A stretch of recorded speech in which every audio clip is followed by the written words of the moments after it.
cookies na niluto sa kawali for today's merienda. At sa paggawa nga po mga kaprensi ng cookies sa kawali ay kailangan nga po natin dyan ng 2 cups all-purpose flour at 1 tablespoon na baking soda at kaunti nga pong asin. At halu-haluin nga po muna natin yan at pagkatapos nga po nating haluin yan ay itabi nga po muna natin yan saglit. At maglagay naman po tayo ng half cup na asukal na pula at saka po ay puti. At haluin nga lang po natin yan at maglagay nga din po tayo dyan ng 2 kutsarang star margarine. At maglagay nga din po tayo dyan ng 1 pirasong itlog at 1 kutsarang vanilla. At haluin nga lang po natin ng haluin yan mga kaprensi hanggang sa matunaw yung ating nilagay na star margarine. At pag ganyan na nga po siya kalapot ay pwede na nga po nating ihalo yan dun sa ating all-purpose flour. Ay napakadali lang po talagang gumawa na rin mga kaprensi. At naglagay nga din po tayo dyan ng 1 cup na chocolate. At kung nagatipid nga po kayo at gusto nga lang ninyong gumawa ng cookies ay pwede naman po ninyong hindi nalagyan yan ng chocolate. Dahil nga po hindi naman yan makakapagreklamo kahit hindi ninyo lagyan ng chocolate. Ay ho. At pag ganyan na nga po ang itsura mga kaprensi ay pwede na nga po nating kainin yan. Ay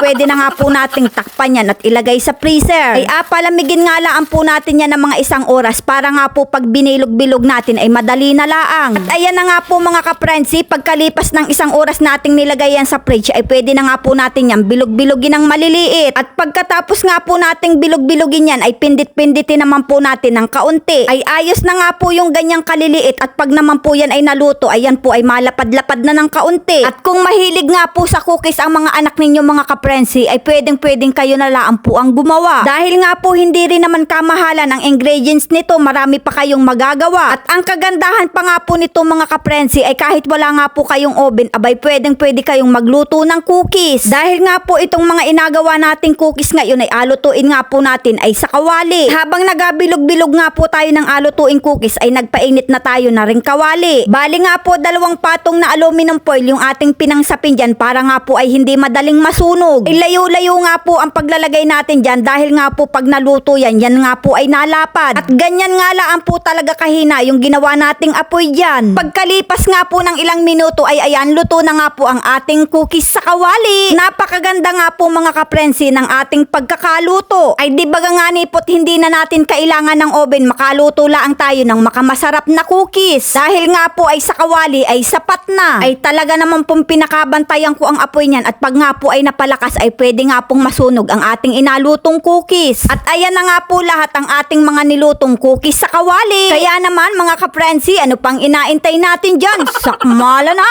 Ay talaga naman pong kahit saan mo ipares ang kape ay talaga naman pong masarap. Kaya naman mga kaprensi, kung naibigan nyo nga po ang video ang are, like and share na lang po. Maraming salamat!